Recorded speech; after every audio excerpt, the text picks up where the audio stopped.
Hello students, welcome to study Khazana. My name is Vikas Jilan. Students, ये आज हमारा 21st लेक्चर है। इस लेक्चर में हम रीड आउट करेंगे मैग्नेटिक मटेरियल्स को। तो स्टूडेंट्स, इस लेक्चर को स्टार्ट करते हैं।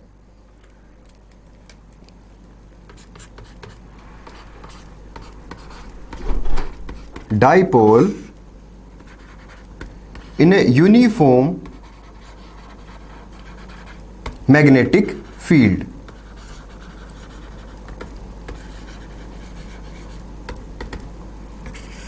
Dipole in a uniform magnetic field. इसका मतलब क्या हुआ कि मेरे पास मैं यूनिफॉर्म इलेक्ट्रिक फील्ड में एक डाइपोल को प्लेस कर देंगे तो क्या होगा उस डाइपोल को। अगर मैं मान लो मेरे पास ये मैग्नेटिक फील्ड है और इसमें मैंने बेटा देखो ये है ना मेरे पास डाइपोल, कौन सा मैग्नेटिक डाइपोल, मतलब एक बार मैग्नेट है, उसको मैंने प्लेस कर दिया यहां पर।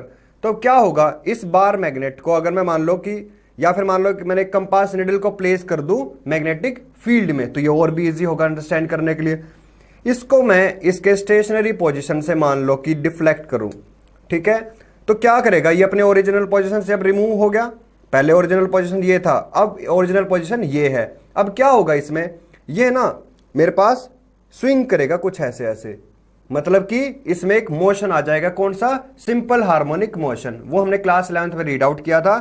तो मेरे पास यहां पर जो बार मैग्नेट है या फिर जो कंपास निडल है ये डिफ्लेक्शन शो करेगा, और डिफ्लेक्शन शो किस में करेगा, यूनिफॉर्म मैग्नेटिक फील्ड में। तो इसको मैं पहले तो प्रूव करना है कि ये एक सिंपल हार्मोनिक मोशन है, और नेक्स्ट मेरे को ये प्रूव करना है कि इसका टाइम पीरियड फाइंड आउट करो, ठीक है। तो देखो इसको स्टार्ट करते हैं।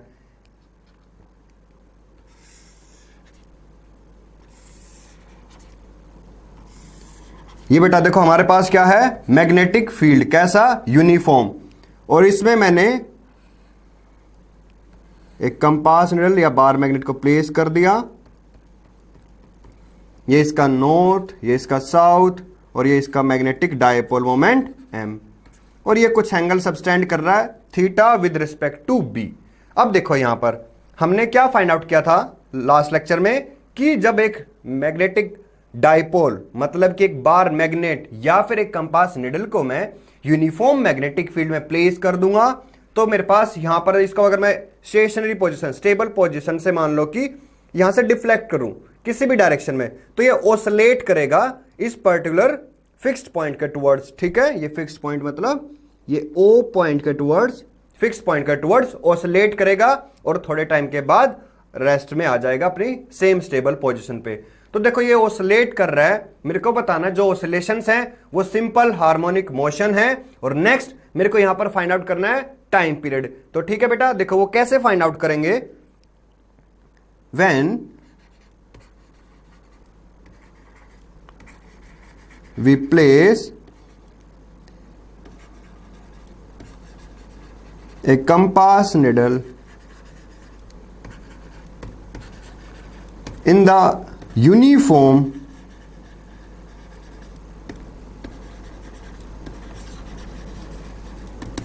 magnetic field and when we displace it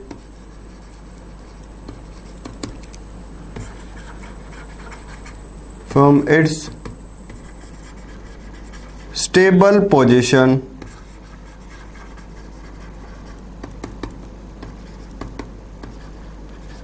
it will start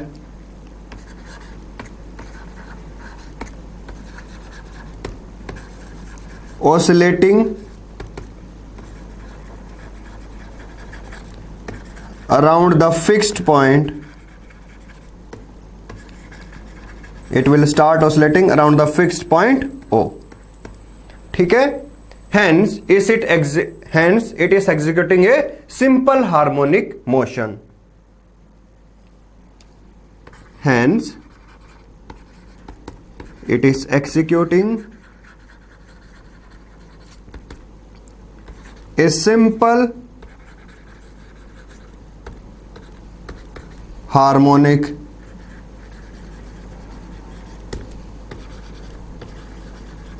hence it is executing a simple harmonic motion। अब मेरे पास देखो ये जो सिंपल हार्मोनिक मोशन एग्जीक्यूट कर रहा है, मेरे को एक तो ये फाइंड आउट करना है, इसको चेक करना है ये कर रहा है या नहीं कर रहा। दूसरा मेरे को यहां पर फाइंड आउट करना है कि टाइम पीरियड फाइंड आउट करो इस बार मैग्नेट का जो कि ऑसिलेट कर रहा है एक यूनिफॉर्म मैग्नेटिक फील्ड में। तो मेरे पास देखो बेटा, जब भी मैं किसी बार मैग्नेट को, मान लो ये यूनिफॉर्म मैग्नेटिक फील्ड है, ठीक है, और ये मेरे पास बार मैग्नेट या कंपास का निडल है। अब देखो देखो बेटा, ये हो गया मेरे पास मैग्नेटिक फील्ड और इसमें मैंने प्लेस कर दिया ये कंपास निडल को, इसको डिफ्लेक्शन किया, ठीक है, तो ये ऐसे डिफ्लेक्ट करेगा और फिर आ जाएगा अपनी रेस्ट की पोजीशंस में दोबारा से with respect to this uniform magnetic field. तो मेरे पास क्या होगा, जो टॉर्क डिफ्लेक्टिंग है वो हमने फाइंड आउट किया था, वो क्या था, M B sine theta, where theta is the angle between M and B. देखो थीटा क्या था, अगर जो मैग्नेटिक डाइपोल मोमेंट है वो कहां से कहां है, साउथ टू नॉर्थ, ठीक है, मैग्नेटिक फील्ड यूनिफॉर्म, उसमें मैंने उस बार मैग्नेट या कंपास निडल को प्लेस किया तो मेरे पास वो क्या करेगी, कुछ थीटा मतलब ओरिएंट होगा किसी एंगल पे, तो तब टॉर्क क्या था मेरे पास, M B sine theta. Torque deflecting is M B sine theta, where m is magnetic dipole moment, b is uniform magnetic field, and theta angle between M and B. और torque D क्या हो गया, deflecting torque which is acting on the magnetic needle और bar magnet.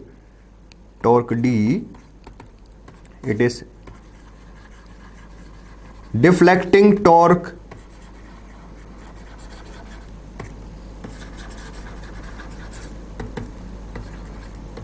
deflecting torque acting on the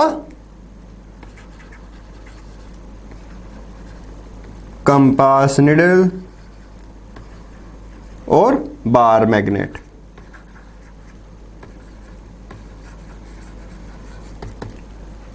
ठीक है बेटा, ये तो मैंने सबसे पहले फाइंड आउट कर लिया स्टूडेंट्स टॉर्क डिफ्लेक्टिंग को।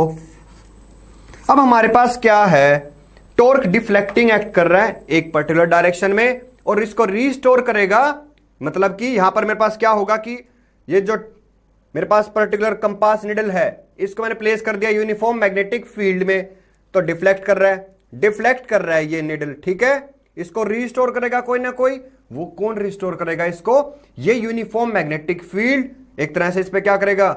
अब देखो मान लो कि स्टेबल है, ठीक है, मैग्नेटिक डायपोल मोमेंट और मैग्नेटिक फील्ड दोनों बेटा देखो ये स्टेबल डायरेक्शन में है। अगर मैं इसको डिफ्लेक्ट कर दूं कुछ एंगल पर तो ये यहां पर क्या स्टोर कर देगा, पोटेंशियल एनर्जी, ठीक है, due to this magnetic field में ओरिएंटेशन के कारण। अब क्या होगा, ये अपने पोटेंशियल एनर्जी को क्या करेगा, मिनिमम, क्योंकि ये क्या होना चाहेगा, स्टेबल, तो मतलब यहां पर एक रीस्टोरिंग टॉर्क भी एक्ट करेगा। अब देखो मेरे पास जो टॉर्क रीस्टोरिंग का वैल्यू होगा आई इंटू में अल्फा। देखो आई हो गया मेरे पास moment of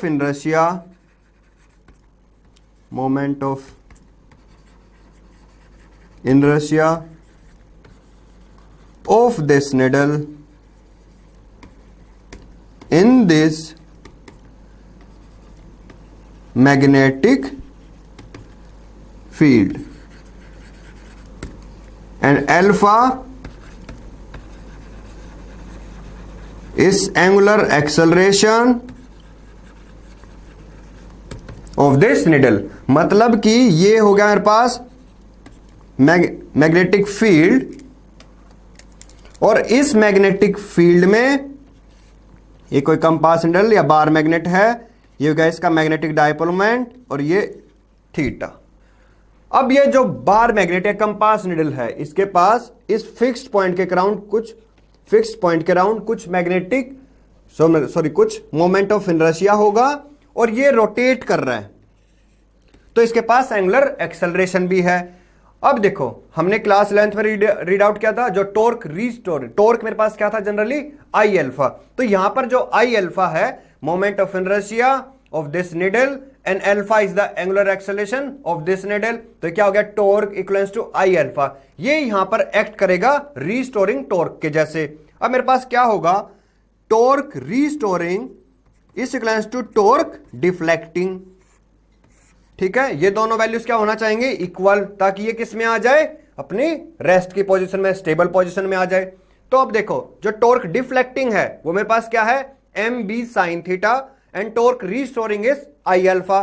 दोनों एक्ट करेंगे ऑपोजिट डायरेक्शंस में। एक एक्ट कर रहा है इस डायरेक्शन में, तो दूसरा एक्ट कर रहा है इसके ऑपोजिट डायरेक्शन में। तो मैं यहां पर रख सकता हूं कि टॉर्क डिफ्लेक्टिंग है इस डायरेक्शन में, तो टॉर्क रीस्टोरिंग एक्ट करेगा टॉर्क डिफ्लेक्टिंग के ऑपोजिट डायरेक्शंस में। तो मतलब मैं यहां से रख सकता हूं torque restoring is I alpha, this is equals to minus of M B sine theta. यहां पर बेटा देखो, जो नेगेटिव साइन है स्टूडेंट्स, वो यहां पर क्या रिप्रेजेंट करेगा कि टॉर्क डिफ्लेक्टिंग और टॉर्क रीस्टोरिंग दोनों ऑपोजिट डायरेक्शंस में हैं। तो मेरे पास यहां से हो गया alpha is equals to minus M B by I sine theta. Alpha is the angular acceleration minus M B by I sine theta. अगर अज्यूम कर ले हम यहां पर कि मैंने इस निडल को डिफ्लेक्ट किया है इस मैग्नेटिक फील्ड में एक बहुत ही छोटे से एंगल से, मतलब कि मैग्नेटिक फील्ड और मैग्नेटिक डायपोल इन दोनों के बीच में एक बहुत स्मॉल एंगल है। तो मैं यहां पर रिप्लेस कर सकता हूं साइन थीटा को थीटा से। If theta is small, we can say that sin theta is roughly equals to theta। ये ऐसा क्यों, क्योंकि जो साइन है, sine 0 0, sine 45 1 by root 2, sine 30 1 by 2, sine 60 root 3 by 2। देखो वैल्यूज ना थीटा के साथ इंक्रीज कर रही है, थीटा इंक्रीज कर रहा है, वैल्यूज भी इंक्रीज कर रहे हैं। सेम एज इट इज, अगर मैं थीटा को कम कर दूं तो वैल्यूज भी डिक्रीज करेंगे। तो मैं लिख सकता हूं साइन थीटा इज रफली अप्रोक्सीमेटली इक्वलेंस टू थीटा। अगर थीटा स्मॉल है, मतलब यहां पर जो मैंने ओरिएंट किया है इस पर्टिकुलर बार मैग्नेट या इस पर्टिकुलर कंपास निडल को, तो यहां पर मेरे पास जो थीटा होगा उसका वैल्यू क्या होगा, बहुत कम। तो मेरे पास मैं रिप्लेस कर सकता हूं alpha is equals to minus M B by I theta. अब देखो मेरे पास जो थीटा है ये हुआ angular displacement and alpha is angular acceleration. ये है ना हमारे पास रोटेशनल केस में है, लीनियर ट्रांसलेशन केस में नहीं है। ट्रांसलेशन में हमारे केस में सिंपल हार्मोनिक मोशन में हमें एक इक्वेशन मिला था, वो क्या था, a equals to minus omega square x या a equals to minus omega square r। ये हमारे पास था a equals to minus omega square x और acceleration is equals to minus omega square r। तो मेरे पास इस इक्वेशन को मैं उस इक्वेशन से कंपेयर करता हूं। अब देखो जो एक्सेलरेशन है, जैसे इसको हम क्या रख सकते हैं, D square X by D T square और D square R by D T square. अब देखना यहां से अल्फा क्या है मेरे पास, यहां पर एंगुलर एक्सेलरेशन, तो मेरे पास ये कंपोनेंट क्या आ जाएगा, D square theta by D T square. तो होगा D square theta by D T square equals to minus M B by I into में थीटा। और मेरे पास ये देखो D square theta by D T square plus M B by I into में theta is equals to 0। मेरे पास ये देखो D square X by D T square plus omega square X. तो मैं इस इक्वेशन को कंपेयर कर सकता हूं। ये मेरे पास क्या हो गया, general equation of SHM, general equation of simple harmonic motion is D square X by D T square plus omega square X is equals to 0। अगर मैं इक्वेशन फर्स्ट और इक्वेशन सेकेंड दोनों को कंपेयर कर दूं तो मेरे पास यहां से क्या मिलेगा, omega square is equals to M B by I. Omega हो गया एंगुलर फ्रीक्वेंसी और एंगुलर स्पीड, और वो मेरे पास क्या आता है, omega is equals to 2 pi mu, या फिर this is equals to 2 pi by T, और हमें यहां पर क्या मिला, omega square is equals to M B by I. Omega का वैल्यू 2 पाई बाई टी मैं इस इक्वेशन में रिप्लेस कर दूंगा, तो मेरे पास ये क्या हो गया, 2 पाई बाई टी इंटू उसका होल स्केयर, तो वैल्यू हो गया 2 pi by T into whole square, this is equals to M B by I. तो मेरे पास यहां पर देखो 2 pi by T which is equals to root M B by I. ठीक है, तो यहां पर मेरे को क्या फाइंड आउट करना है, टाइम पीरियड। तो टाइम पीरियड को मैं क्या कर सकता हूं, ये मेरे पास हो गया time period is equals to 2 pi under I by M B. ठीक है, तो मेरे पास ये हो गया time period of this magnetic dipole which is placed in uniform magnetic field. तो उसके लिए क्या हो गया, टाइम पीरियड, जब मैं उसको कंपास निडल को या मेरे पास शॉर्ट बार मैग्नेट को मैग्नेटिक फील्ड में प्लेस करूंगा, ओरिजिनल स्टेबल पोजीशन से डिफ्लेक्ट करेंगे, तो इसमें ये कुछ, ये मान लो कि अब क्या होगा, डिफ्लेक्शन होगा। डिफ्लेक्शन होगा तो क्या होगा कि यहां पर एक ऑसिलेशंस होंगे। कैसे ऑसिलेशंस, मतलब कि ये पीरियोडिक होंगे। पीरियोडिक होंगे तो मैं इनका टाइम पीरियड फाइंड आउट कर सकता हूं, और हमने यहां भी बता दिया कि जो मेरे पास जो ऑसिलेशंस हैं ये कैसे हैं, सिंपल हार्मोनिक मोशंस के ऑसिलेशंस है, और यहां पर मैंने क्या फाइंड आउट कर लिया, टाइम पीरियड।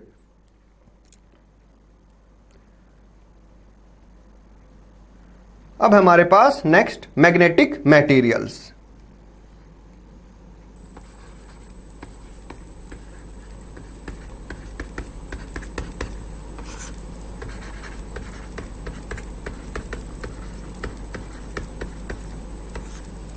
मैग्नेटिक मटेरियल्स में मेरे पास यहां पर क्या होगा, जनरली जो हमारी अर्थ है इसमें थाउजेंड्स ऑफ लैक्स, मतलब कि क्या होंगे, एटम्स होंगे, उनमें क्या होंगे, thousands of lakhs of millions of electrons होंगे, मतलब कि ढेर सारे सब्सटेंस हैं हमारे पास, अर्थ के पास।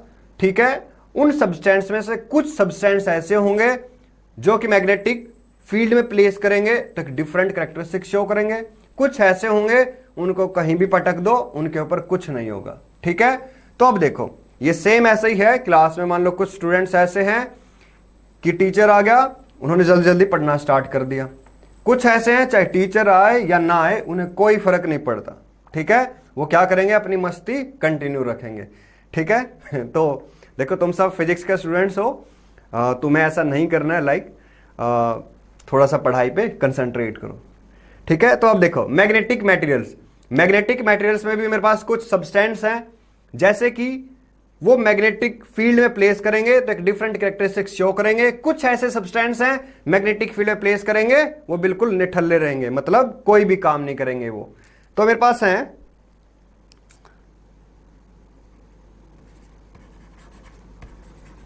Substance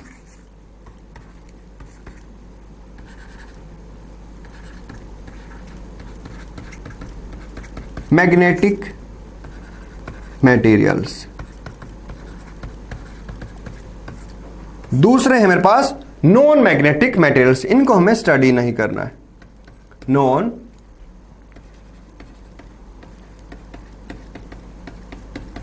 magnetic materials. Magnetic materials को हम यहां पर जनरली स्टडी करेंगे। ये हमारे पास 3 काइंड्स ऑफ सब्सटेंस हैं। फर्स्ट है डायमैग्नेटिक मटेरियल्स, पैरामैग्नेटिक मटेरियल्स और फेरोमैग्नेटिक सब्सटेंस, इनको हम स्टडी करेंगे। स्टूडेंट्स ये टॉपिक बहुत इंपॉर्टेंट टॉपिक है, यहां से 3 मार्क्स का क्वेश्चन डायरेक्ट आ सकता है। ठीक है, तो हमारे पास जो फर्स्ट है वो होंगे diamagnetic materials. Diamagnetic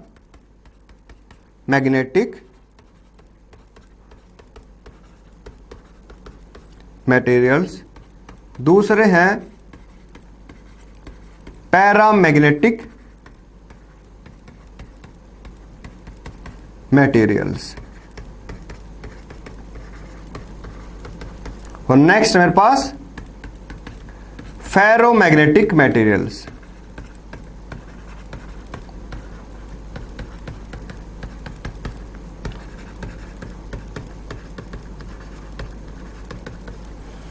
diamagnetic materials, diamagnetic materials को हम सबसे पहले स्टडी करेंगे, उसके बाद paramagnetic materials and then ferromagnetic materials. मेरे पास यहां पर देखो डायमैग्नेटिक मटेरियल्स मतलब कि ये ऐसे मटेरियल्स हैं कि इनको मैं मैग्नेटिक फील्ड में प्लेस करूंगा और इनके कैरेक्टरिस्टिक्स को स्टडी करेंगे। तो इनको स्टार्ट करते हैं। फर्स्ट है मेरे पास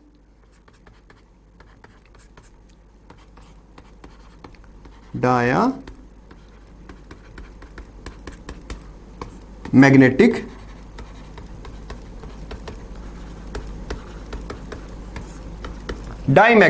मटेरियल्स। तो देखो डायमैग्नेटिक मटेरियल्स कैसे होंगे, मैं कंसिडर कर लेता हूं ये एक डायमैग्नेटिक मटेरियल है।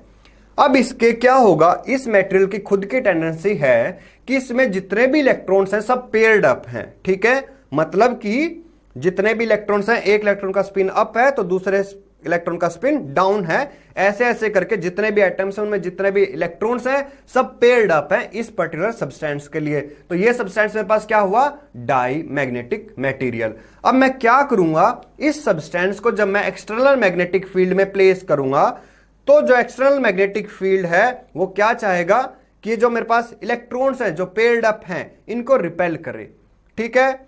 बल्कि जो इलेक्ट्रॉन्स हैं यहां पर वो कंप्लीटली पेयर्ड अप हैं। तो जो इलेक्ट्रॉन्स का मैग्नेटिक देखो हमने एक डेरिवेशन किया था, एक इलेक्ट्रॉन अगर रिवॉल्व कर रहा है तो वो कैसे बिहेव करेगा कि करंट लूप की तरह बिहेव करेगा, मतलब सर्कुलेटिंग करंट लूप की तरह, उसमें क्या हो जाएगा, मैग्नेटिक डायपोल मोमेंट। तो सेम ऐसे ही यहां पर जितने भी पेयर्ड अप इलेक्ट्रॉन्स हैं उनमें से वो पेयर्ड अप इलेक्ट्रॉन्स जिनका magnetic dipole moment in the direction of magnetic field है वो तो स्लो डाउन कर जाएंगे, ठीक है, स्लो डाउन कर जाएंगे। इसका मतलब हुआ मान लो कि मैग्नेटिक फील्ड इधर है और मैग्नेटिक डायपोल मोमेंट भी एक इलेक्ट्रॉन का स्टडी कर रहे हैं इस डायरेक्शन में है, तो उसमें क्या होगा, मेरे पास आई भी इधर बी भी इधर, तो ये इलेक्ट्रॉन तो क्या कर जाएगा, स्लो डाउन, क्योंकि torque M B sine theta, sine zero torque zero, तो मेरे पास इसका इफेक्ट बहुत कम होगा। अब मेरे पास क्या होगा, जो इलेक्ट्रॉन्स मेरे पास इस मैग्नेटिक फील्ड में जिनका मैग्नेटिक डायपोल मोमेंट इस मैग्नेटिक फील्ड के ऑपोजिट डायरेक्शन में है वो सब क्या कर जाएंगे, फास्ट मूव कर जाएंगे, ठीक है। तो जो स्लो कौन से करेंगे, जिनका magnetic dipole moment in the direction of magnetic field है, और मेरे पास जो फास्ट कौन हो जाएंगे, जो इनके ऑपोजिट में है। तो मेरे पास यहां पर क्या होगा, ये इलेक्ट्रॉन्स मैग्नेटिक फील्ड को अपने थ्रू, ये जो सब्सटेंस है अपने थ्रू पास नहीं करने देगा और इस फील्ड को एक्सपेल कर देगा अपने से। तो ऐसे मटेरियल्स क्या होंगे, डायमैग्नेटिक मटेरियल्स। मतलब कि diamagnetic materials, diamagnetic materials are the substance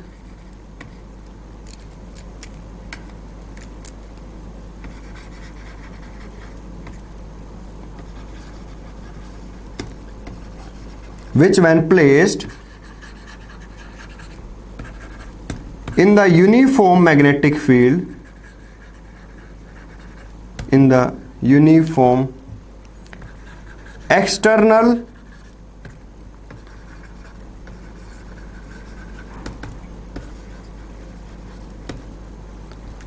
so the substance which when placed in uniform external magnetic field, then this field will repel the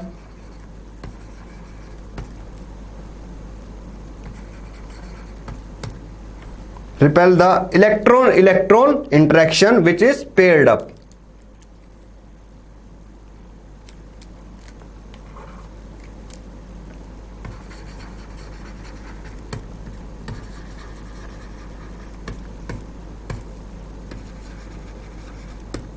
Which are paired up in this substance.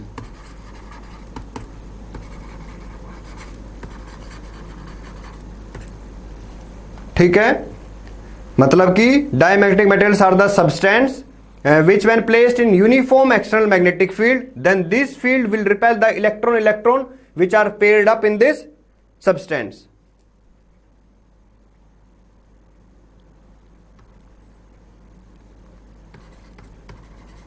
and here the electron are completely paired up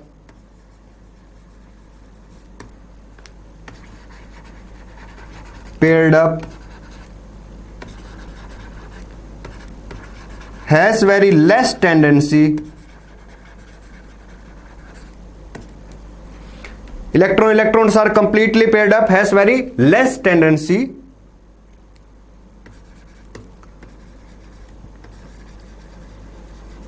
to unpaired up, hence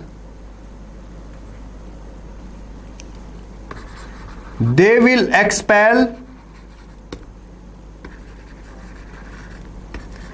the external magnetic field.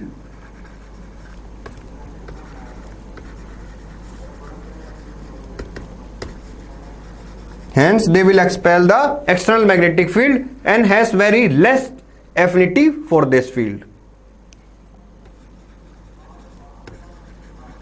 And has a very less affinity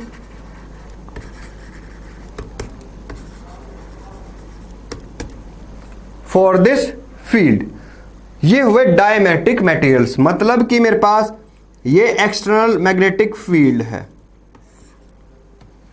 इस magnetic field में diamagnetic substance को मैं place करूंगा, तो ये diamagnetic material को जब मैंने प्लेस किया एक्सटर्नल मैग्नेटिक फील्ड में, तो मेरे पास जो मैग्नेटिक फील्ड है इसमें कंप्लीटली पेयर्ड अप इलेक्ट्रॉन्स हैं इस पर्टिकुलर सब्सटेंस में। ये कौन सा सब्सटेंस है? Diamagnetic material.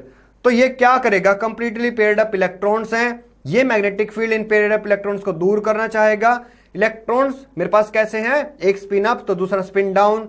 जो इलेक्ट्रॉन्स जिनका magnetic dipole moment in the direction of magnetic field है वो स्लो डाउन कर जाएंगे, जिनका ऑपोजिट है वो फास्ट अप कर जाएंगे। अब ये क्या करेंगे? यहां पर एक नेट मैग्नेटिक फील्ड बना लेंगे opposite to the direction of external magnetic field. वो फील्ड इस एक्सटर्नल मैग्नेटिक फील्ड को रिपेल करेगा। तो ये हुआ मेरे पास एक्सटर्नल मैग्नेटिक फील्ड।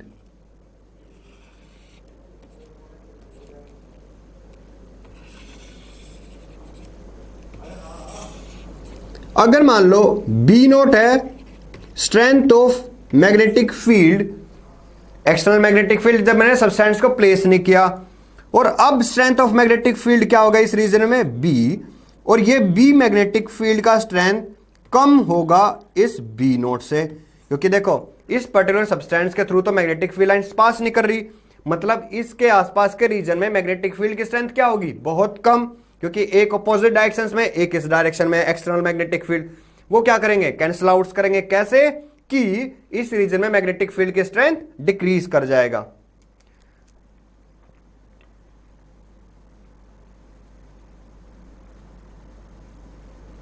नेक्स्ट है मेरे पास पैरामैग्नेटिक सब्सटेंस,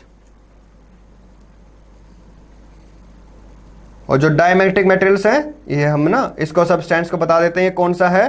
जैसे कि बिस्मथ एंड कॉपर इसके एग्जाम्पल हैं।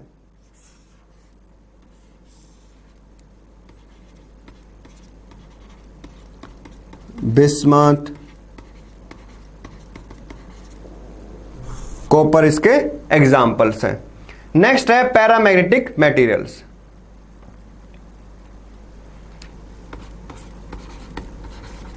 Para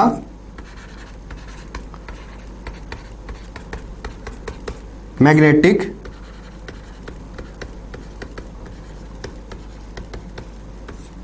materials. पैरामैग्नेटिक मटेरियल्स में क्या है? ये ऐसे सब्सटेंस जिनको मैं एक्सटर्नल मैग्नेटिक फील्ड में प्लेस करूंगा तो ये कुछ हाई एक्टिविटी शो करेंगे in the presence of external magnetic field, मतलब इनके थ्रू मैग्नेटिक फील्ड लाइन सब पास करेंगी तो एक्टिविटी क्या हो गई? इंक्रीज हो गई। ये ऐसा क्यों हुआ? मान लो कि मेरे पास ये पैरामैग्नेटिक सब्सटेंस है, इसको प्लेस कर दिया मैंने एक्सटर्नल मैग्नेटिक फील्ड में, तो इसके थ्रू मैंने बाद में मैग्नेटिक फील्ड को चेक किया तो वो मैग्नेटिक फील्ड मेरे पास initial magnetic field B naught से ज्यादा है। ऐसा क्यों हुआ? देखते हैं। ये जो पैरामैग्नेटिक सब्सटेंस है इसमें कुछ इलेक्ट्रॉन्स होंगे जो कि रिवॉल्व कर रहे होंगे, उनका क्या होगा, मैग्नेटिक डायपोलमेंट। तो वो इलेक्ट्रॉन्स कैसे बिहेव करेंगे, सर्कुलेटिंग करंट कैरिंग लूप की तरह। अगर सर्कुलेटिंग करंट कैरिंग लूप कैसे बिहेव करेगा, एक मैग्नेटिक डायपोल के जैसे, मतलब उसके पास नॉर्थ पोल भी होगा, साउथ पोल भी होगा।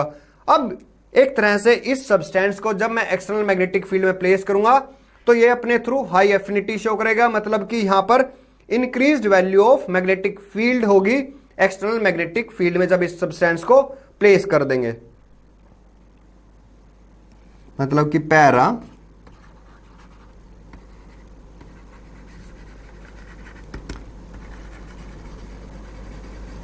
Magnetic materials when placed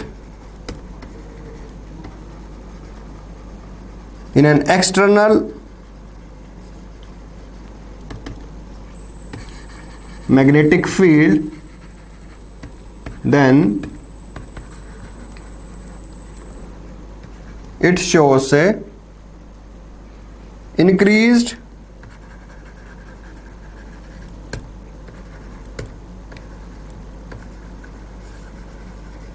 in magnetic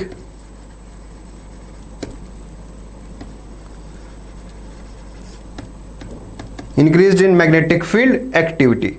मतलब paramagnetic materials when placed in an external magnetic field it shows a increase in magnetic field activity. मतलब कि यहां पर मेरे पास क्या होगा कि पैरामैग्नेटिक मटेरियल्स को एक्सटर्नल मैग्नेटिक फील्ड में प्लेस करेंगे तो मैग्नेटिक फील्ड की वैल्यू इंक्रीज कर जाएगा initial magnetic field B not के कंपेटिटिव। और यहां पर हम क्या करेंगे, पैरामैग्नेटिक मटेरियल्स को जब बाहर निकाल देंगे उस पर्टिकुलर मैग्नेटिक फील्ड से, तो मतलब इसमें क्या रहेगा, जो मैग्नेटिक फील्ड है अब वो क्या कर दिया, स्विच ऑफ कर दिया बी नोट को, तो इनकी जो डोमेन्स है वो अपने आप को फिर से अलाइन कर देंगी सेम अपने इनिशियल पोजीशन में, तो मैग्नेटिक फील्ड क्या हो जाएगा, जीरो। ये हुआ मेरे पास B naught external magnetic field. इस मैग्नेटिक फील्ड में मैं प्लेस करूंगा एक पैरामैग्नेटिक सब्सटेंस को। ये पैरामैग्नेटिक सब्सटेंस मेरे पास क्या हो सकता है, एल्यूमिनियम, सोडियम, ये पैरामैग्नेटिक मेटल्स के एग्जाम्पल हैं। तो ये हो सकते हैं मेरे पास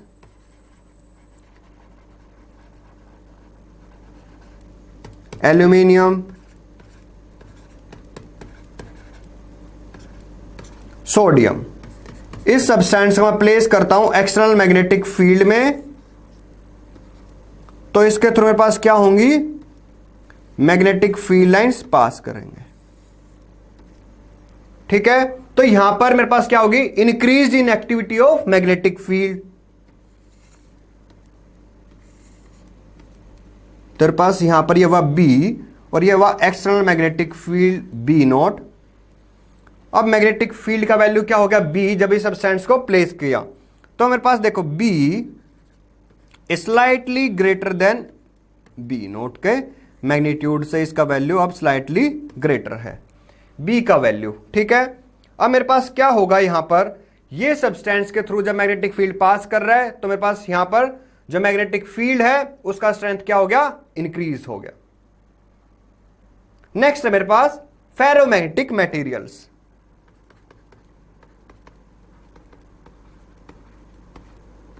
फेरो magnetic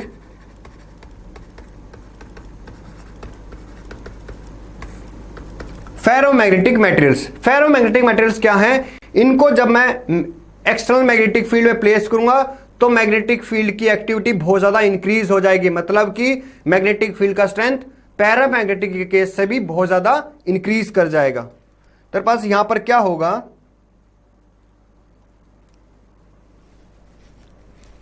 when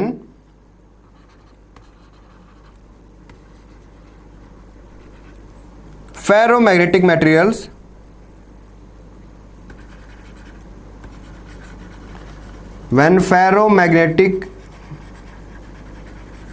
materials are placed in external uniform magnetic field, then they will show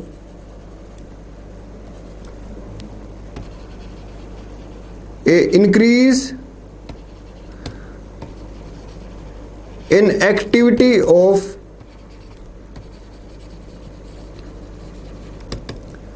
magnetic field, and if the field is switched off,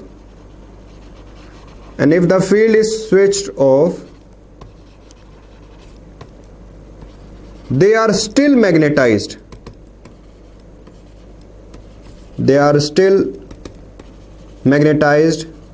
Such that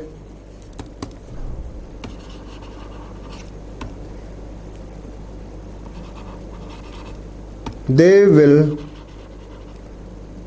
have some strength of magnetic field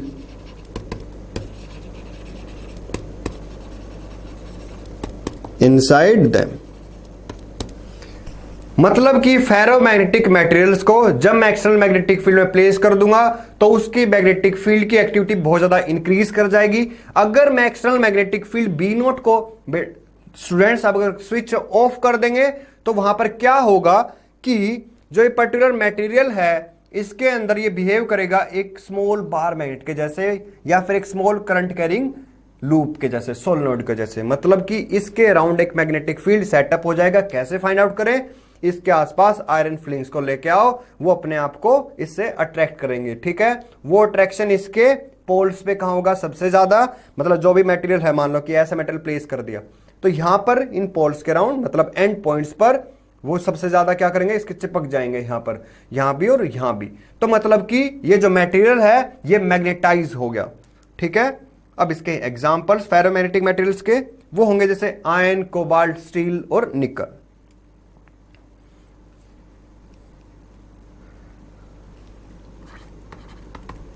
iron, steel, cobalt and निकल। अब मेरे पास यहां पर क्या होगा? जो magnetic field है, एक्सटर्नल मैग्नेटिक फील्ड, उसमें जब इस मेटल को प्लेस किया तो बी का वैल्यू बहुत बहुत ज्यादा है बी नोट से। तो ऐसे मटेरियल्स होंगे मेरे पास फेरोमैग्नेटिक मटेरियल्स, ये होंगे आयरन, स्टील, कोबाल्ट और निकल। अब देखो इसको स्टडी करते हैं। इसमें हमारे पास है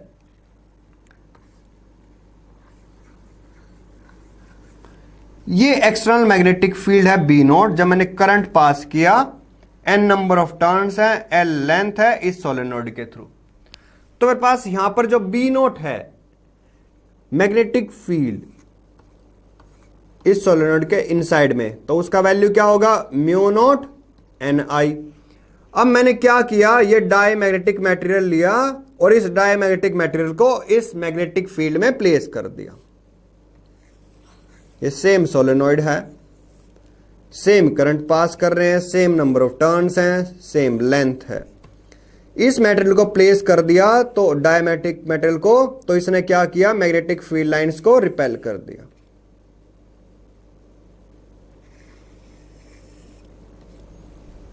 अब यहां पर जो B है मैग्नेटिक मटेरियल की स्ट्रेंथ, ये B नोट से क्या हो गया? कम। मतलब B is less then B note, क्योंकि मैंने एक मीडियम प्लेस कर दिया। यहां पर मीडियम प्लेस कर दिया तो B नोट क्या था? Mu note N I. Mu not permeability of free space और वैक्यूम। यहां पर म्यू नोट को रिप्लेस कर देंगे हम म्यू से, क्योंकि मटेरियल आ गया तो मतलब म्यू का वैल्यू चेंज हो गया, म्यू एन आई। मेरे पास यहां पर क्या देखा गया कि जो मैग्नेटिक फील्ड है इसका वैल्यू कम है with respect to external magnetic field B not. ये तो था डाई मैग्नेटिक मटेरियल। इसके जो केस हमने देख लिया था, जैसे एक एग्जांपल देख लेते हैं इसका, बिस्मथ। नेक्स्ट है मेरे पास पैरामैग्नेटिक मटेरियल्स। पैरामैग्नेटिक मटेरियल्स में क्या देखा गया कि मेरे पास सेम सोलेनॉइड है, सेम करंट पास किया, सेम नंबर ऑफ टर्न्स है, सेम लेंथ है। अब यहां पर मैं मटेरियल को प्लेस करूंगा, पैरामैग्नेटिक मटेरियल को, तो इसके through magnetic field lines pass करना स्टार्ट हो गए, इस लूप के थ्रू और इस मटेरियल के थ्रू भी।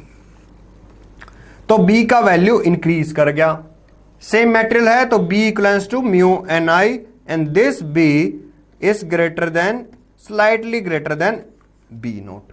तो ऐसे मटेरियल्स होंगे पैरामैग्नेटिक मटेरियल्स। इसका एग्जांपल एल्यूमिनियम।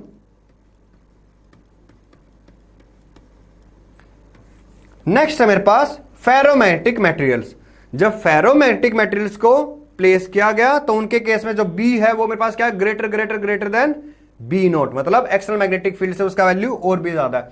ऐसे सब्सटेंस कौन से होंगे, जैसे आयरन, निकल, ठीक है, ये ऐसे सब्सटेंस। अब मेरे पास क्या हुआ कि B is less then B note in the case of diamagnetic materials, B is slightly greater than B naught in the case of paramagnetic materials, and B is greater than B naught in the case of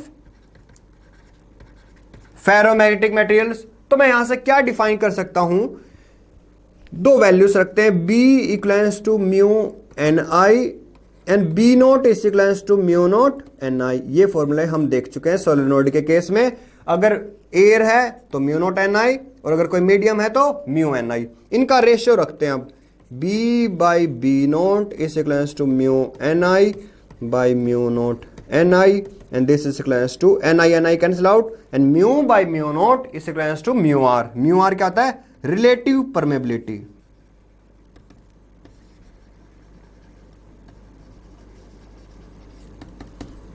ठीक है, ये क्या हो गया, mu r क्या हो गया मेरे पास, रिलेटिव परमेबिलिटी।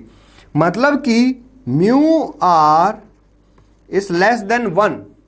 अगर मेरे पास रिलेटिव परमेबिलिटी लेस देन 1 है, उसका मतलब है मेटेरियल कौन सा होगा मेरे पास, diamagnetic material. Relative permeability is less than 1 तो मेटेरियल होगा डाईमैग्नेटिक मटेरियल।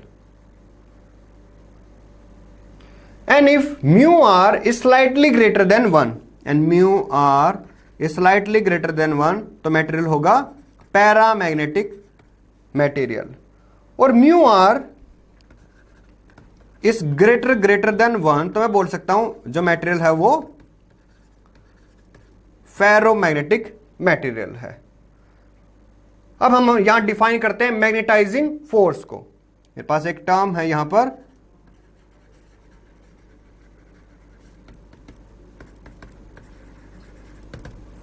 Magnetising force. देखो मैग्नेटाइजिंग फोर्स क्या होगा मेरे पास students, B is equals to B note is equals to mu note N आई।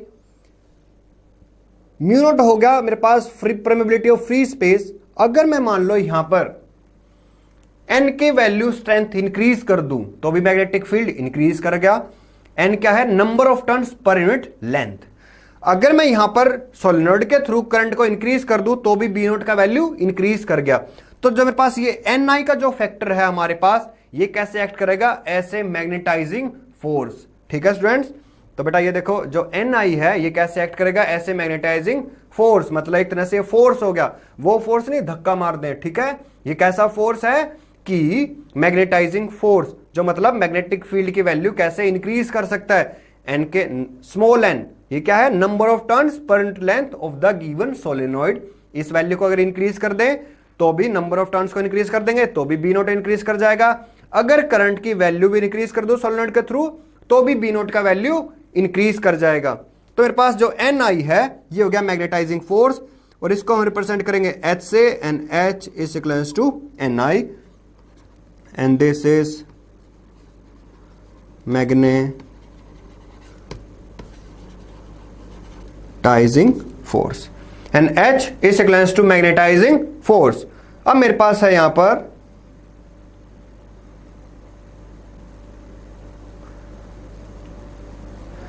मैं दो ग्राफ्स बनाता हूं, मैग्नेटिक फील्ड और मैग्नेटाइजिंग फोर्स के लिए। और दो ग्राफ्स कुछ ऐसे हैं, मेरे को फाइंड आउट करना है ये दो का उसमें से P और Q किसको रिप्रेजेंट कर रहे हैं, पैरा और डाई को, वो फाइंड आउट करना है। तो हम यहां पर क्या करेंगे, हमें पता है B note is equals to mu naught NI and this is equals to mu naught H। Next है मेरे पास B which is equals to mu NI and equals to mu H। अब हम क्या करेंगे, मैग्नेटाइजिंग फोर्स की value को H को कांस्टेंट कर देंगे और उसके लिए मैग्नेटिक फील्ड की वैल्यू को चेक करेंगे। तो अब देखो, मान लो कि मैंने H का वैल्यू ये फिक्स कर दिया, इस पर्टिकुलर H के लिए मैं मैग्नेटिक फील्ड की वैल्यू चेक करता हूं। तो एक पर्टिकुलर सब्सटेंस के लिए तो मैग्नेटिक फील्ड का वैल्यू ये है, magnetic field for Q substance for this particular H1 या H कंसिडर कर लेते हैं फॉर दिस पर्टिकुलर H। और इस पर्टिकुलर मैग्नेटाइजिंग फोर्स के लिए जो मैग्नेटिक फील्ड है P सब्सटेंस के लिए वो बहुत ज्यादा है। For a given H magnetic field eight P is greater then magnetic field eight for Q substance. इसलिए मुझे पता लग गया कि पैरा और जो डाई सब्सटेंस थे उन केस में मैं सेम करंट पास कर रहा था सोलेनोइड से, सेम सोलेनोइड था हमारे पास, उसमें एक बार प्लेस किया था मैंने डायमैग्नेटिक मटेरियल को, तो B का स्ट्रेंथ डिक्रीज कर गया था जो B नोट था, और जो पैरामैग्नेटिक मटेरियल था उसमें B is slightly greater than B note for the same value of current and for the same solenoid. तो मेरे पास यहां पर क्या हुआ कि P सब्सटेंस क्या होगा मेरे पास, पैरा, क्योंकि इसके पास जो B है उसका वैल्यू ज्यादा है फॉर द सेम H, मतलब सेम मैग्नेटाइजिंग फोर्स, और जो Q सब्सटेंस है मेरे पास क्या है, डायमैग्नेटिक सब्सटेंस। अब मेरे पास देखो ये वैल्यू तो हो गया म्यू नोट H और ये वैल्यू होगा कुछ म्यू नोट M, मतलब कुछ प्लस X फैक्टर जब मैंने H की वैल्यू को प्लेस कर दिया, क्योंकि B slightly greater than B note, तो mu naught H plus mu naught M। तो मैं यहां पर लिख सकता हूं कि B is equals to mu naught H plus mu naught M। और ये म्यू नोट M है, ये फैक्टर क्यों आ गया, क्योंकि मैंने पैरामैग्नेटिक सब्सटेंस है इसको प्लेस कर दिया एक external magnetic field B naught में, तो जो मैग्नेटिक फील्ड है B इसका स्ट्रेंथ इंक्रीज कर गया B नोट से, मतलब कि B नोट की वैल्यू से B का वैल्यू स्लाइटली ग्रेटर हो गया यहां पर। और यहां पे है मेरे पास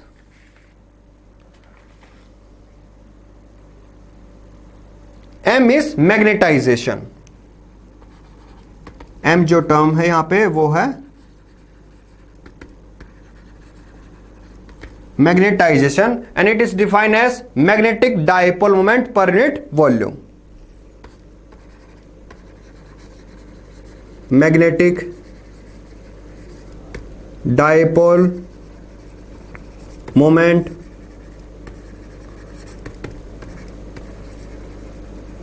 पर यूनिट वॉल्यूम।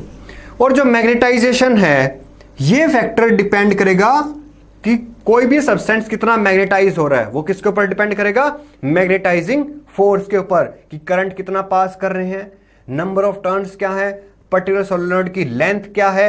तो मतलब magnetisation is directly proportional to the H। ठीक है, मेरे पास यहां पे क्या हुआ कि स्टूडेंट्स जो मैग्नेटाइजेशन है सब्सटेंस का वो डायरेक्टली प्रोपोर्शनल है टू द H, मतलब कि मेरे पास जो सब्सटेंस है उसके ऊपर मैग्नेटाइजिंग फोर्स में कितना अप्लाई कर रहा हूं। Hence more stronger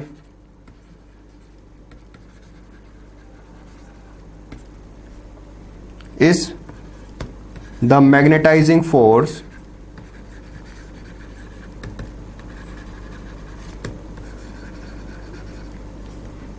more domains will be created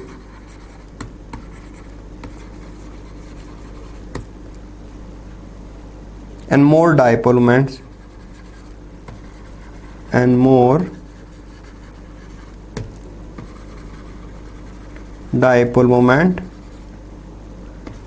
are induced। Domains मतलब कि पैरामैग्नेटिक सब्सटेंस में जो फ्री इलेक्ट्रॉन्स थे उनके पास क्या होगा, मैग्नेटिक डायपोल मोमेंट, उनको एक्सटर्नल मैग्नेटिक फील्ड में प्लेस कर दिया और एच की वैल्यू को इंक्रीज कर देंगे तो वो सब्सटेंस और भी ज्यादा मैग्नेटाइज होना स्टार्ट हो जाएगा। मतलब कि डोमेन्स अपने आप को ओरिएंट कर लेंगे in the direction of magnetic field. तो मेरे पास जो मैग्नेटिक फील्ड है उसका स्ट्रेंथ क्या हो जाएगा, इंक्रीज कर जाएगा। और प्रोपोर्शनलिटी साइन है, इसको हम क्या करेंगे, रिमूव करेंगे, मेरे को क्या मिलेगा, एक कांस्टेंट। तो m is directly proportional to the h, m is equals to chi into h। chi क्या है यहां पे, इसको प्रोनाउंस करते हैं हम काई से। और ये मेरे पास क्या है कि कोई भी मटेरियल मैग्नेटिक फील्ड में कितना मैग्नेटाइज होगा, मतलब tendency of a material to be magnetize in the external magnetic field. Chi है मेरे पास,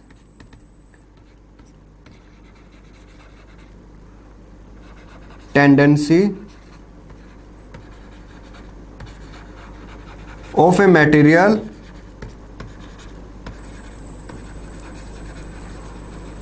to be magnetized in the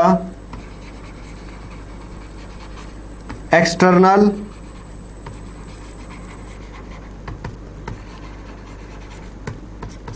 magnetic field। तो m is equals to chi h। अब हमारे पास है b is equals to mu naught h plus mu naught m and m is equals to chi h, hence b is equals to mu naught h plus mu naught chi into h and b which is equals to mu h। h common रखेंगे तो mu cancel out हो गया, mu equals to mu not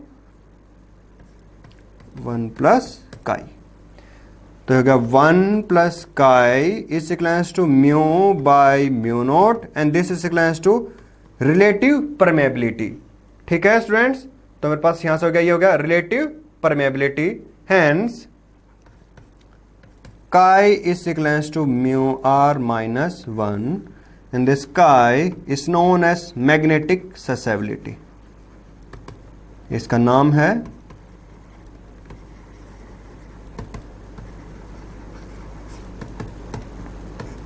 magnetic susceptibility and this is equals to mu r minus 1। हमें पता है जो die magnetic substance हैं उनके लिए म्यू आर का वैल्यू लेस देन 1 है, तो काई का वैल्यू क्या हो जाएगा, negative. Chi is negative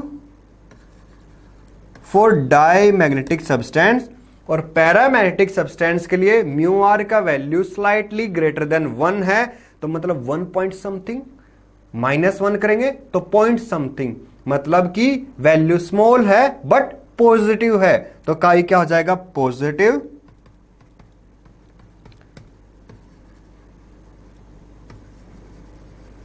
for paramagnetic materials. Next है मेरे पास फेरोमैग्नेटिक सब्सटेंस। फेरोमैग्नेटिक मटेरियल्स के लिए बी और एच में हम रिलेशन फाइंड आउट करते हैं, तो ये थोड़ा सा अजीब सा है with respect to para and dia, तो इसको थोड़ा सा स्टडी करते हैं।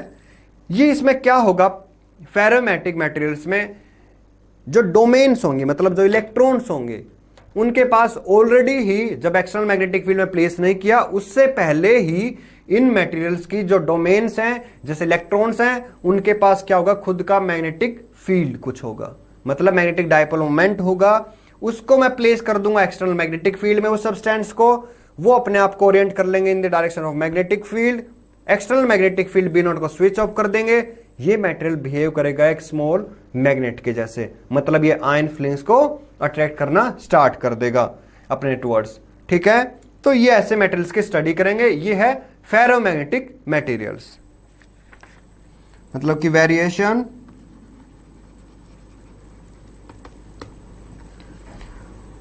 of magnetic field versus magnetizing force for a ferromagnetic material।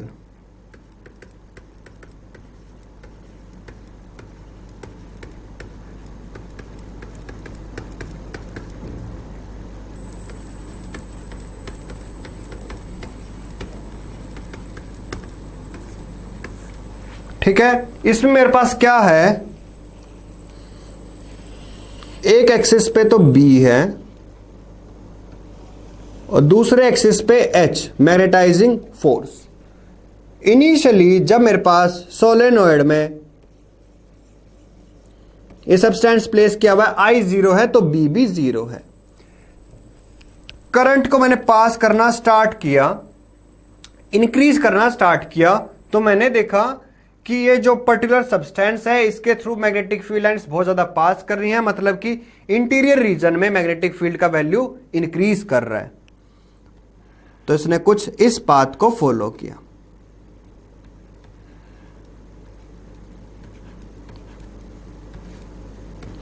अब एक particular value of H maximum, इसके बाद अगर मैं करंट की वैल्यू इंक्रीज करूंगा तो ये कांस्टेंट हो जाएगा जो कर्व है। ठीक है, तो उसके बाद जो भी मैं करंट यहां पे इंसर्ट करेंगे इस पर्टिकुलर सिस्टम में, मतलब इस पर्टिकुलर सोलेनोइड के थ्रू, वो हमारे पास क्या होगा, एक तरह से वेस्ट, मतलब कि मैग्नेटिक फील्ड का वैल्यू अब इंक्रीज नहीं कर रहा। अब हमने क्या किया, करंट की वैल्यू को डिक्रीज करना स्टार्ट किया। तो हमने सोचा ये OA पाथ फॉलो किया है तो AO पाथ के लॉन्ग वापिस O पे आ जाएगा, बल्कि ऐसा नहीं हुआ। ऐसा क्यों नहीं हुआ कि हमने जैसे रीड आउट किया था, फेरोमैग्नेटिक सब्सटेंस को जब मैं एक्सटर्नल मैग्नेटिक फील्ड में प्लेस करेंगे और मैग्नेटिक फील्ड को एक्सटर्नल को स्विच ऑफ कर देंगे तो वो अपने अंदर रिटेन करेंगे कुछ मैग्नेटाइजिंग फील्ड को। इसलिए इसने इस पाथ को फॉलो, AO पाथ को फॉलो ना करके एक दूसरा पाथ फॉलो किया, वो पाथ है कुछ ऐसे। अब जो OC फैक्टर है, मतलब कि इसका मतलब हुआ H का वैल्यू 0, मतलब कि करंट की वैल्यू क्या हो गया 0, क्योंकि मेरे पास H क्या है, H इक्वल्स टू Ni, और इस पर्टिकुलर O वैल्यू पर H का वैल्यू क्या हो गया 0। अब इस सब्सटेंस को मतलब कि फील्ड क्या होगा यहां पर स्विच ऑफ, मतलब कोई भी करंट फ्लो नहीं कर रहा, तो इस सब्सटेंस ने एक कैरेक्टरिस्टिक शो किया कि ये मैग्नेटाइज हो गया, मतलब इसमें खुद का कुछ मैग्नेटिक फील्ड का वैल्यू आ गया। तो OC is retentivity factor.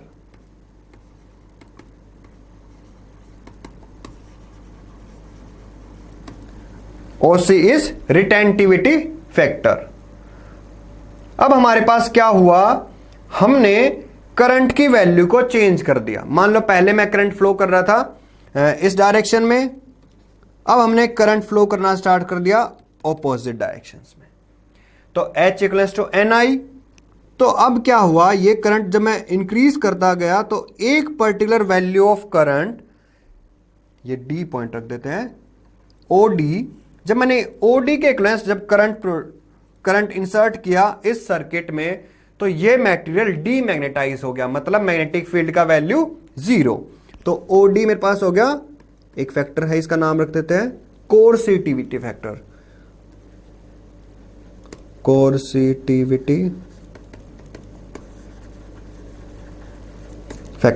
कोर्सिटिविटी factor का मतलब है यहां पर मेरे पास ये मटेरियल डीमैग्नेटाइज हो गया कंप्लीटली। अब मैंने H के वैल्यू को इंक्रीज कर रखा ऑपोजिट डायरेक्शंस में, तो इसने कुछ इस पाथ को फॉलो किया, ये हो गया माइनस H मैक्स, फिर से कांस्टेंट हो गया। अब मैंने क्या किया, पाथ को फिर से करंट की वैल्यू को स्टॉप किया और इंक्रीज करना स्टार्ट कर दिया ऑपोजिट डायरेक्शंस में, तो इसने वो पाथ फॉलो ना करके कुछ ये पाथ फॉलो किया, तो क्या ODEFG। तो जो ये लूप बन गया यहां पर, एक तरह से O to A मूव किया, then A to C, C to D, D to E, E to F and then F to G and G to A।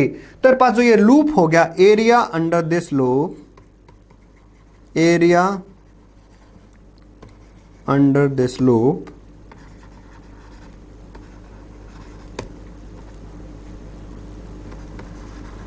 will show energy loss. ठीक है, OC क्या हो गया, retentivity factor, मतलब magnetic field का value 0 और इसने कितना मैग्नेटिक फील्ड को रिटेन किया। और OD क्या हो गया, कोर्सिटिविटी फैक्टर, मतलब कितना मैंने मैग्नेटाइजिंग फोर्स, कितना करंट यहां पर इंसर्ट किया इस सर्किट में ऑपोजिट डायरेक्शंस में to demagnetise this material completely, तो वो फैक्टर हो गया कोएसिटिविटी फैक्टर। नेक्स्ट है मेरे पास यहां पर elements of earth magnetic field. Elements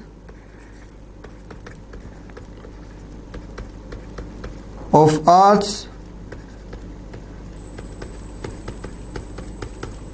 magnetic field.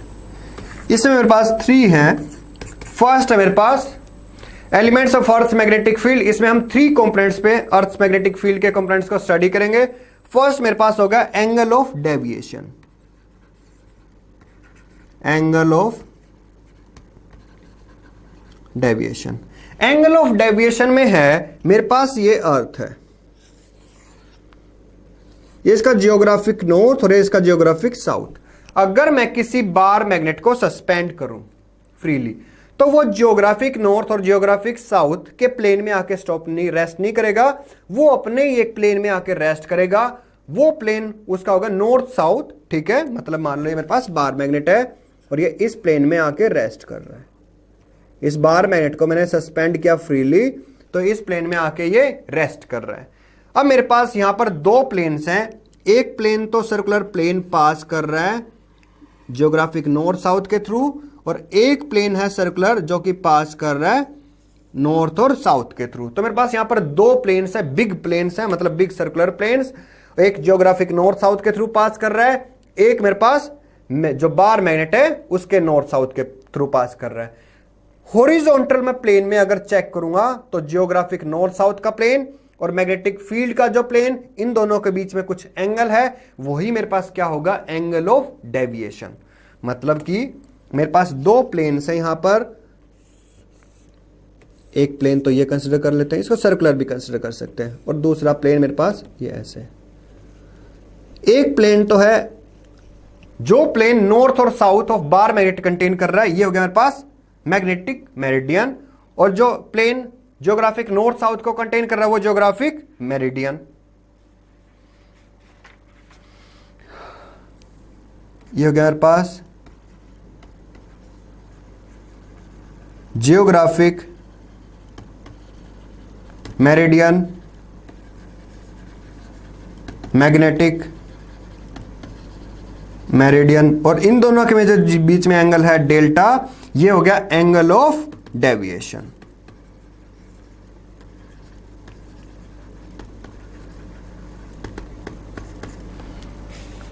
Next component है मेरे पास एंगल ऑफ डिप।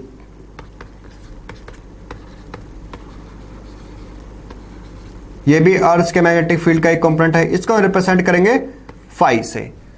अब मेरे पास क्या होता है, कंपास निडल को जब मैं किसी भी प्लेस पे मान लो प्लेस करता हूं और स्लाइटली डिस्टर्ब करता हूं, तो ये हॉरिजॉन्टल प्लेन में इसका क्या होता है, ओसिलेट करता है, सिंपल हार्मोनिक मोशन। और जब ये स्टॉप करने को आता है तो उससे पहले ये एक वर्टिकल प्लेन में, हॉरिजॉन्टल प्लेन के साथ साथ एक वर्टिकल प्लेन में कुछ एंगल सबटेंड करता है विद रिस्पेक्ट टू हॉरिजॉन्टल। मतलब कि मैं कंसीडर कर लेता हूं ये मेरे पास एक प्लेन है, इस प्लेन में ये बार मैग्नेट को प्लेस किया और ये ओसिलेट कर रहा है। अब इसको स्टॉप करना है तो ये हॉरिजॉन्टल प्लेन के साथ कुछ एक स्मॉल एंगल सबटेंड करेगा इस पर्टिकुलर प्लेन में और एक पर्टिकुलर पॉइंट पर जहां भी कंपास निडल को प्लेस किया है। तो ये with respect to this horizontal एक एंगल सबटेंड करेगा इन द मैग्नेटिक मेरिडियन के प्लेन में, वो मेरे पास क्या होगा, एंगल ऑफ डिप। उसको रिप्रेजेंट करेंगे फाई से। तो पास हो गया magnetic meridian,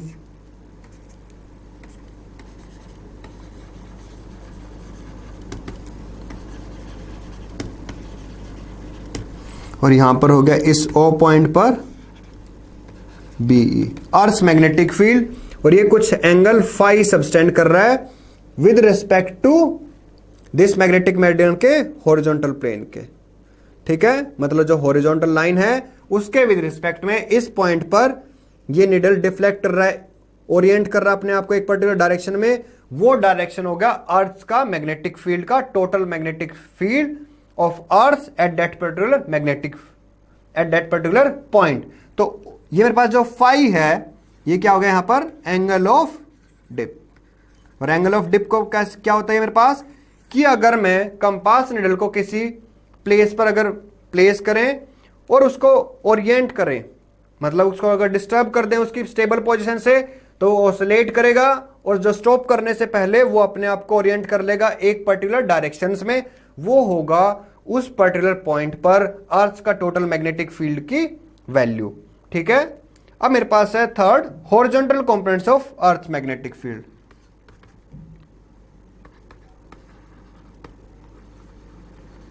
horizontal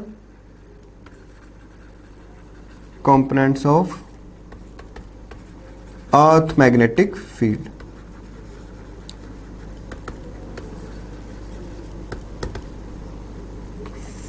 horizontal components of earth magnetic field. मेरे पास यहां पर एक प्लेन है हॉरिजॉन्टल, और इसमें मेरे पास है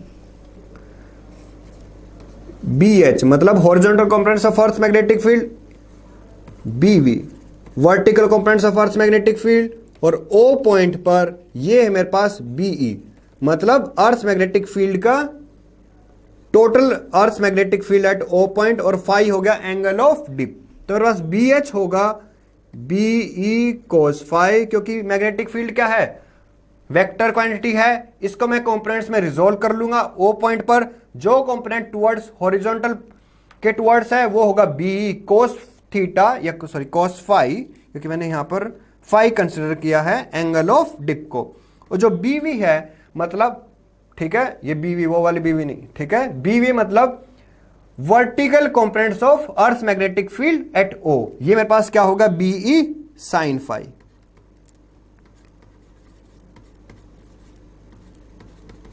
BE sin फाई। तो देखो हमें मिल गया BH which is equals to BE cos phi, और हमें मिल गई भाई BV and which is equals to BE sin phi. ठीक है, तो अब स्टूडेंट्स यहां पर फाई क्या है, एंगल ऑफ डिप, और BH हो गया horizontal components of earth magnetic field at O, और BV हो गया BE sin phi vertical components of earth magnetic field at O, और मेरे पास यहां पर फाई हो गया angle of dip, angle of dip, और मैं यहां से फाई का वैल्यू भी कैलकुलेट कर सकता हूं। देखो कैसे, ये हो गया BH, और ये मेरे पास होता है BV, और ये हो गया मेरे पास BE, तो ये कंपोनेंट्स हो गया BV, फाई, ये कंपोनेंट्स हो गया BH। तो 10 फाई इज परपेंडिकुलर, परपेंडिकुलर क्या है BV बाय BH, तो phi is equals to 10 inverse BV by BH। तो क्या angle of dip phi is equals to 10 inverse of BV by BH, मतलब किसी भी पॉइंट पर अर्थ के मैग्नेटिक फील्ड का vertical component to the horizontal component, ये मेरे पास क्या होगा, मेरे पास फाई, मतलब angle of dip. Okay students, आज के लेक्चर को हम यहीं पे ओवर करते हैं। Okay students, bye.